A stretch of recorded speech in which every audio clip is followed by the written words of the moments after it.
For 2 years during active conflict in northern Ethiopia, the Ethiopian government, which was fighting armed insurgents in the northernmost region of Tigray, was accused of blocking humanitarian aid and using starvation as a weapon. But a new book by a man who served as the country director of the United Nations World Food Program in Ethiopia tells a much different story. The personal account details how politics, racism, and bias at times got in the way of the agency's humanitarian work. In his book, At the Center of the World in Ethiopia, Kenyan author Stephen Were Omamo shares fascinating details of his fight to put the work and the people first. Were Omamo joins us now from Utonga, Kenya, to discuss his new book, At the Center of the World in Ethiopia. Were, thank you so much for taking the time. It's so important that people like you who are at the center of these stories actually take the time to write their experiences because, as you mentioned in the book, the narrative around the conflict in northern Ethiopia was incredibly simplistic. It had the bad guy government on one side versus the good guy TPLF, which is the acronym for the rebels in the north, on the other. But in reality, it was much more complicated than that. Tell us a little bit about your work with the World Food Program in Ethiopia, particularly during the time of the war, and what the real challenges were. Oh, thank you. It's a real delight to be here. I joined WFP in 2018, in Ethiopia, that is, mid-2018. And if you think back to that time, it was just after Prime Minister Abiy Ahmed had come to power. And so what we experienced between that point in mid-2018 until 2021, when I left that position, was an extraordinarily intense period. It started off with the change of government, and with this came very many new things. So new openings operationally. For the first time, we were able to operate very, very smoothly in Somali region because peace had come. We had new partners in government. We had new kinds of relationships that we were able to build with NGOs and with different parts of government. So this was a time of extremely important changes in that regard. And so the transformation that the Prime Minister and his new team had begun to put in place was taking off. At the same time, it was also a period of extreme crises for Ethiopia. And this is where WFP and partners really had a relatively large role to play alongside the government. So in addition to long-term crises linked to climate, so droughts, floods, storms, because Ethiopia is such a vast and climatically diverse country, at any given point, some part of the country is experiencing too much rain. At the same time, another part of the country is experiencing too little rain. And so there's a lot of challenges relating to responding to these in support of the government. So added to this long-term, relatively well-understood set of challenges were those that came with the transition, with the transformation. So we saw significant displacement of people from across borders, if you like, within the country. There was also COVID.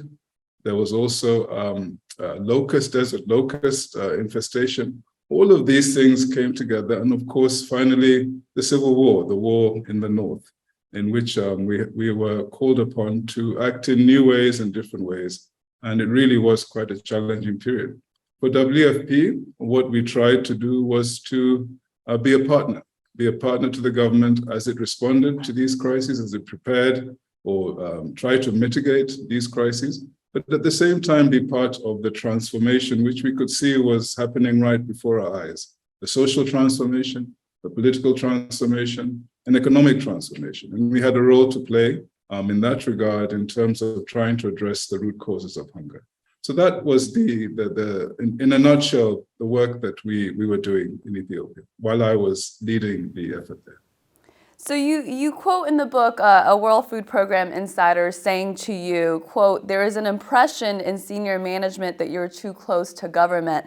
And then later a TPLF representative who said, quote, "You're not a person, you're just a robot sent here by Abiy Ahmed." And you asked yourself in the book, what had I done to make leaders in the World Food Program and the TPLF hold the same dubious views of me? So what is the answer to that? It's a complex answer, but I think really it begins with on the side of WFP, I think at the time, incomplete understanding of the role and the nature of our partnership in the country. What that came from ultimately is there was an impression that the team that I was leading in the country was not moving fast enough, was not doing enough to support what was going on in Tigray. And really, one has to understand that there are three contexts that matter in any of these humanitarian situations, in particular in Ethiopia. First of all, you need to have the request from the government that you partner with it. That's the first thing. The second thing is you need to have the funding to respond once you have the request. And third, you need to have the access so that you can respond as required. So now, for a long time, combinations of these things weren't in place. So for a while, we did not have a request from the government to respond. And this is what was creating some challenges for me and my team within the organization, because there wasn't an understanding that unless the government requests that, because the government is the one that sets the stage and provides the platform for all actors, you really can't proceed. And so for a long time, we didn't have that. When it finally came, then there was a challenge relating to resources, and then finally relating to the operation itself and relating to access. So the challenges that we had really had to do with this. We internally had to do with that first challenge. I think there was also an impression, it seemed, that as an African, that perhaps I was more sympathetic to the government than I needed to be. But I was not the only representative who was facing that challenge. But this was something that was in an undercurrent facing all of us. And so that was on the side of my organization. On the side of the TPLF, I think it had to do with the degree to which we were not necessarily voicing the opinions and taking the stance that perhaps they would have expected of us. And again, it had a root in these factors that I mentioned, requiring a request from the government, and then also having the resources.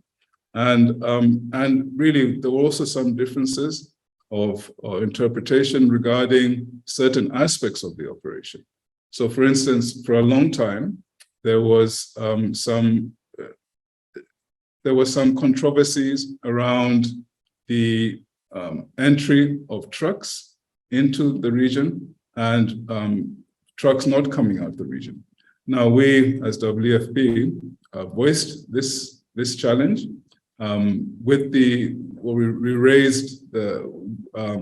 we made this fact evident, and the response from the TPLF at the time was that actually we should have been making a different argument. We should not have been pointing to the fact that the trucks were not coming out, but rather to the fact that these trucks did not have fuel, for instance, or there were other issues related to that. So I think really the fact that we were trying to be balanced and trying to be impartial and neutral created some of those challenges, I believe, with the TPLF at the time. One of the simplistic narratives around this conflict for those of us who are reading it through news outlets is this idea that the government was intentionally blocking aid to that region allegations that it was using starvation as a weapon. And then, as you point out, in September, when the World Food Program and the UN just called out the trucks, the hundreds of trucks that had gone into that region, humanitarian aid trucks, but hadn't returned, and that you guys needed them in order to continue to provide this life-saving aid, that was a moment, that was a shift for those of us who were looking at the story from the outside. So can you talk about a little more about these humanitarian aid trucks that had gone into Tigray and why they were not coming back? As you mentioned, the TPLF said it was because there wasn't enough fuel. Was that the case? To our understanding, that was not the case. And in fact, the TPLF did tell us that they did have fuel in the region. And as I say in the book, that there were other priorities beyond the humanitarian operation, that they were dedicating these fuel supplies to. So the reasoning that they provided at the time was that there were two factors. One is the fuel issue, which I think in time has come to be it's clear that that was not the case. And second, and this one actually does have some credence to it, that there were some truck drivers who were Tigrayan. Many of the truck drivers were Tigrayan. Now, these, understand, were contracted trucks. These were not WFP trucks. These are trucks that we had contracted. These were Tigrayan truck drivers. And along the way, they were being harassed. They were being attacked. They were being, in many ways, made to feel very uncomfortable. And so when they reached there, some of them, I would believe rightly, were reluctant to return.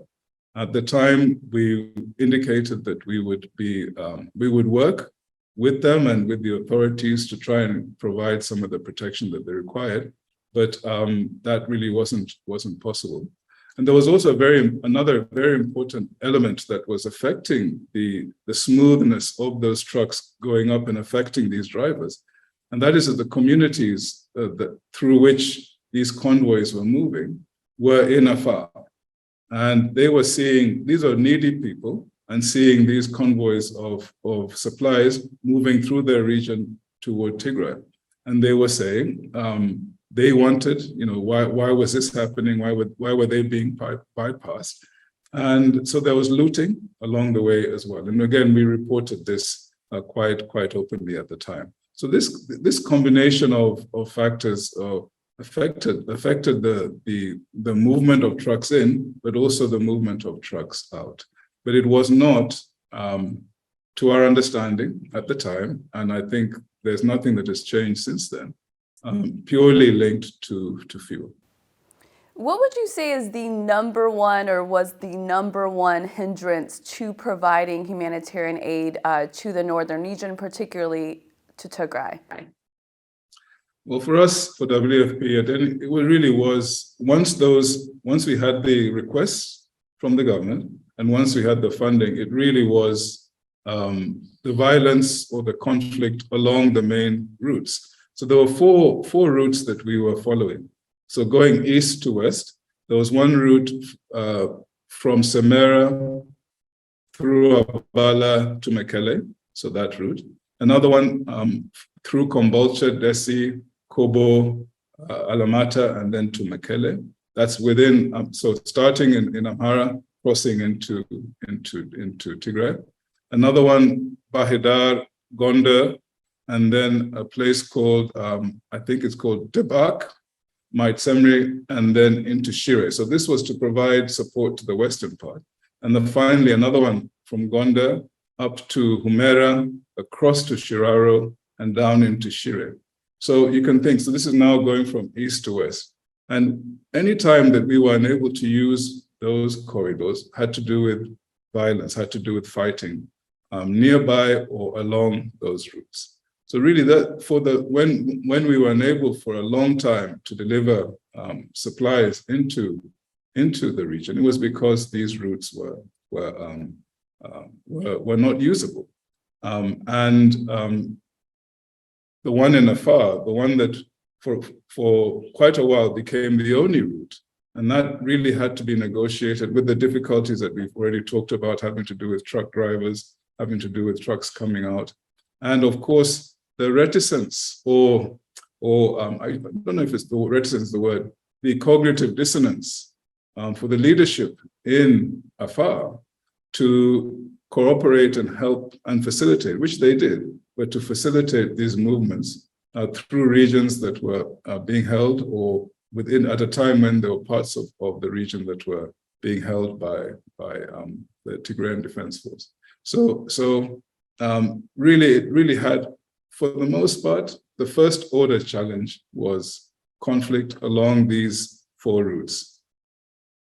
I want to talk about the what you call the ultimately false people are dying of hunger in Tigray narrative, but we're going to take a quick break and we'll get into that.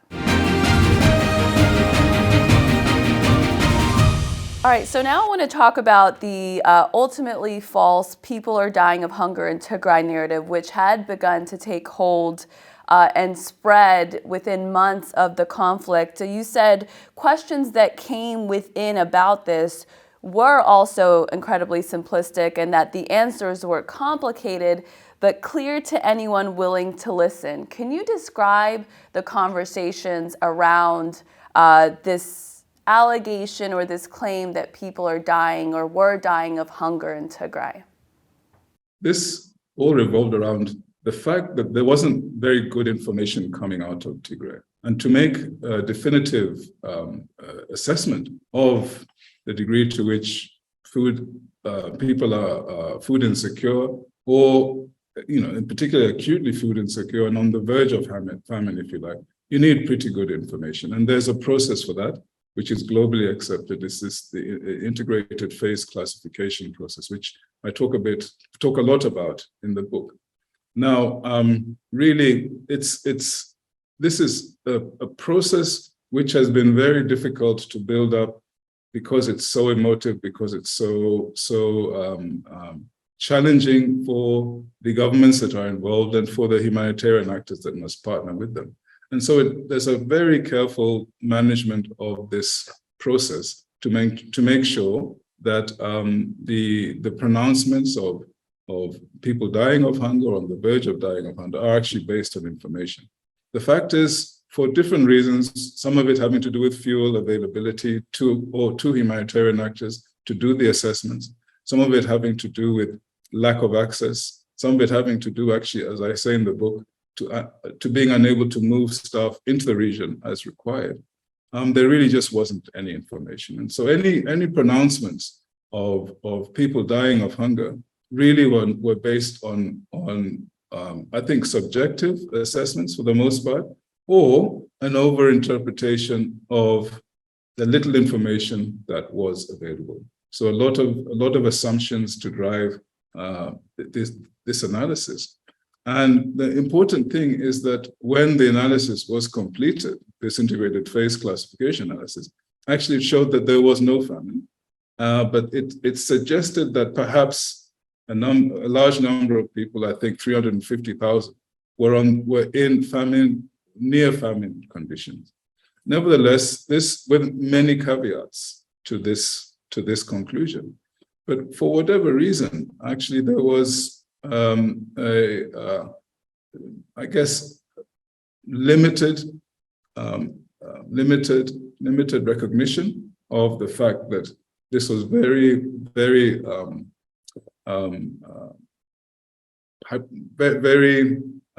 these conclusions were based on limited information, and that we needed to be very careful about it. Nevertheless, there were statements from very many leaders, including the leader of WFP, saying that actually people were dying of hunger.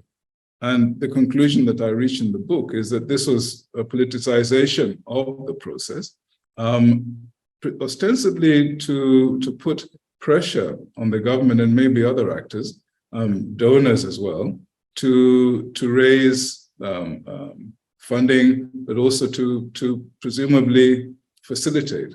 Now, the point that I say in the book, I mentioned in the book, is that actually when we were not able to access, it has to do with violence.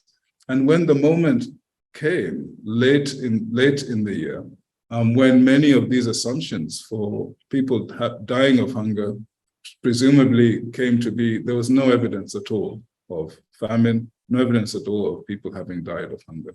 So clearly there was another narrative that was at play, and largely political, I would say. It was a reoccurring theme both in the book and both in the news outlets telling of the story for much of the 2 years. You describe a scenario in the book where an official, I believe it was a U.S. envoy, had gone to Tigray, went to visit the capital city of Mekelle, and then came back with a certain narrative that things had actually deteriorated in Tigray with having not had access to much of that region. Can you talk about that conversation? And I believe you were sort of pressured to say more than you believed or saw, and that you didn't back down. So this envoy, it wasn't from the US, but another country, did visit and did come back with those conclusions that things had deteriorated. But we know that he didn't really move around the region beyond much outside Mekelle because, for whatever reason, he didn't do it. And he also visited a part of Amhara, Desi in Amhara. I saw IDPs there, but his conclusion, whereas his conclusion for the situation in Mekelle and Tigray more broadly was that things were getting worse, and they might have been, but it wasn't. He didn't have the objective basis for that. Whereas all those hundreds of thousands of people who were displaced in Desi, his conclusion was that they weren't so badly off. Now, he was there. He indicated to get our views.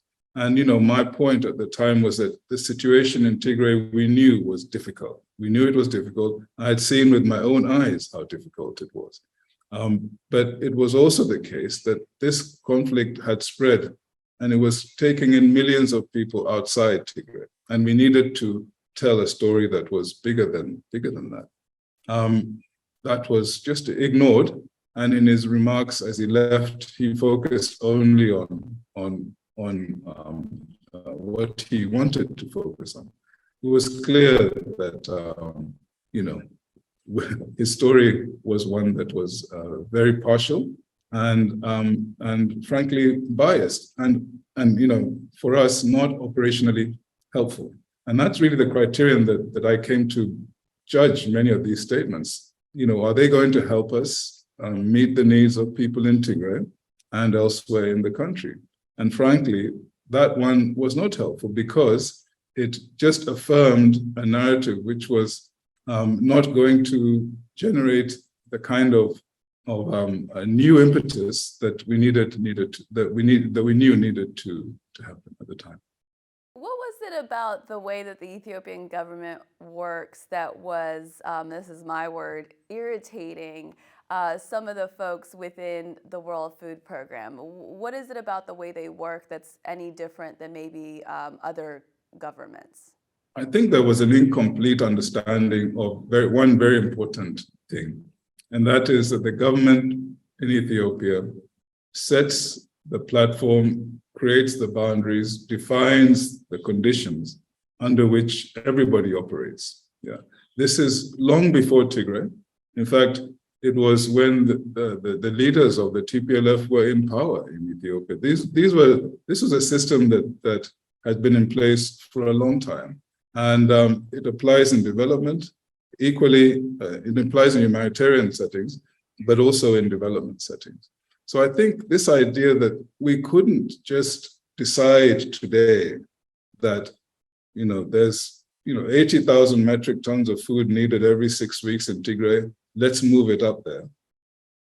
The idea that we couldn't do that was kind of difficult for me to explain, and clearly for others to understand. And therefore, I believe, was part of the charge, you're too close to the government, because I was trying to explain this type of a situation.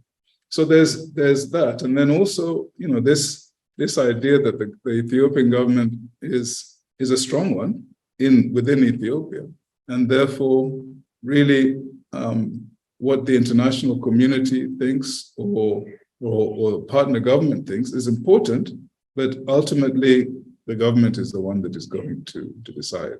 I think this perspective was one that was not easy to get across. In time, I think it did, because there were, there were different people, senior people sent by different agencies to try and, overcome or at least do better than those of us on the ground were doing. But they too found that actually it wasn't what they were expecting. Yeah, the concept of international community is something that is, from what I can see, being debated recently, and you talk about it in the book. There's one quote that you say, the racist, anti-Black, anti-African impulse in the, quote, international community is strong. Leadership of the humanitarian segment of the international community is almost exclusively white, so it's not surprising that the racist impulse is very strong in the humanitarian community. And you do put international community in quotes when you mention it. Who is the international community, and how does racism manifest in the humanitarian community? Yeah.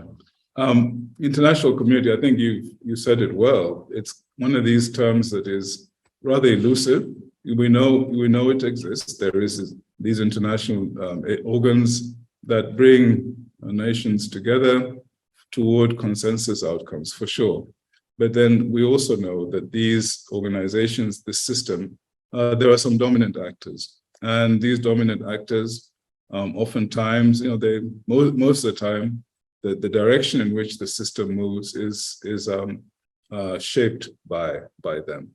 And, there are different methods that are used for this, sometimes, very open ones. That I think the most egregious one that I think most of us can remember is when the late Colin Powell went to I think the Security Council and presented some information that, to justify the invasion of Iraq, which in time turned out to be false.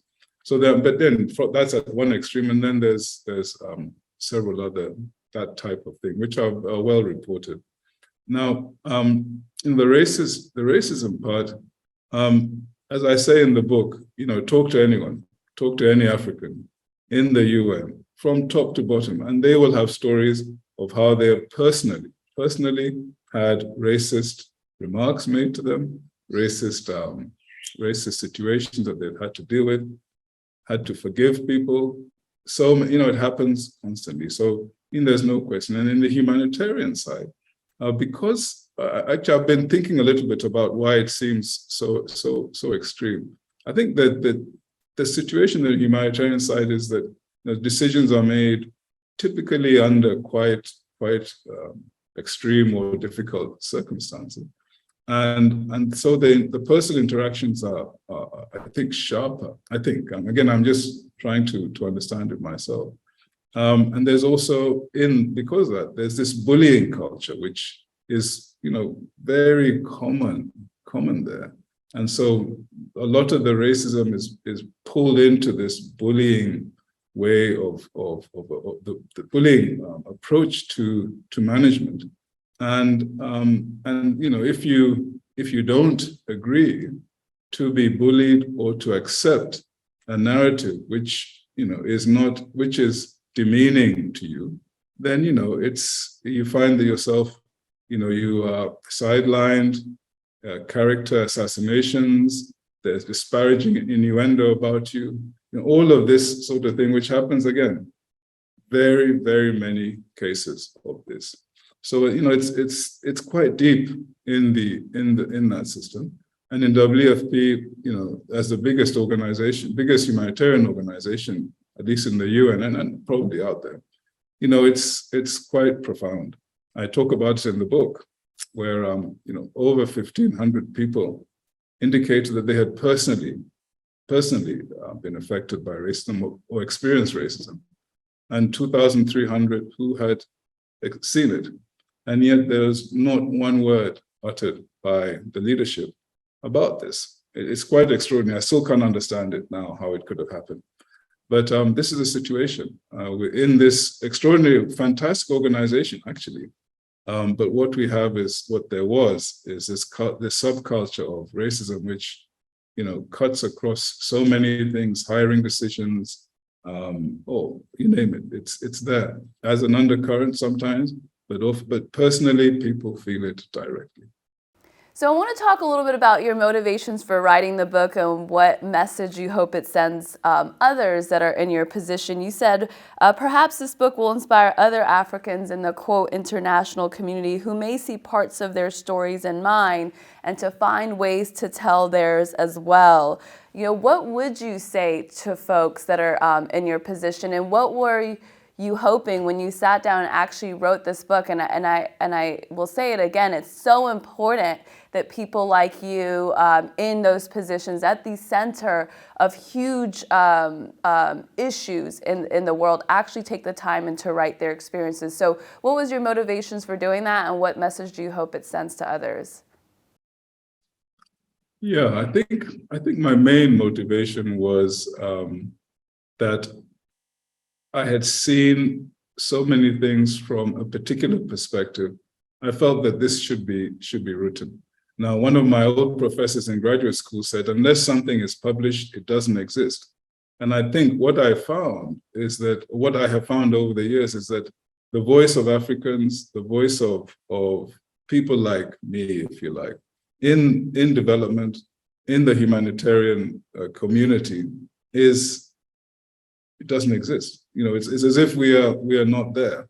The narrative is one that I found, I could never really relate to. This very extreme, paternalistic, save the world type narrative, which is very strong in the humanitarian world anyway. So there was that. And then I realized that actually that my perspective on it was going to be quite different, because I had been given this very large and very important operation to lead in a country where actually it's so unique, because so many things in the world find very large expressions there. And so, soon I began to really appreciate what was happening to me and what I was seeing, what I was leading there. So I wanted to write that. The message that I think I would want to get across to my fellow Africans is, number one, you're always at the center of the world. That the center of the world is often shown to be somewhere else. London, France, Paris, The Hague. No, we are always at the center of the world. So be aware of that. Be principled as you move forward in that awareness. And, know that you belong. Again, there's always this sense in these organizations that, there are those of us who are leading, and then there are the rest. I mean, I'm overstating it, but only to sharpen the point, Arnella.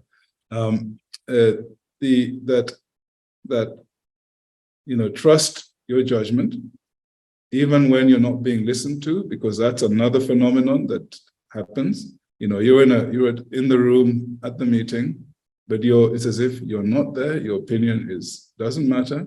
So trust your judgment and know that you belong. And when the time comes, write about it.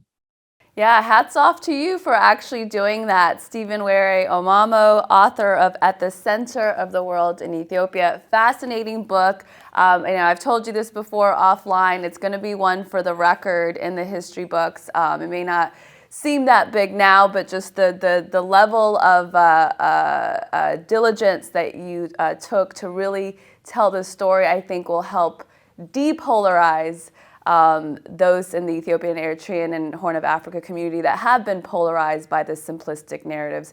Thank you so much for your time. Really appreciate it. Thank you very much.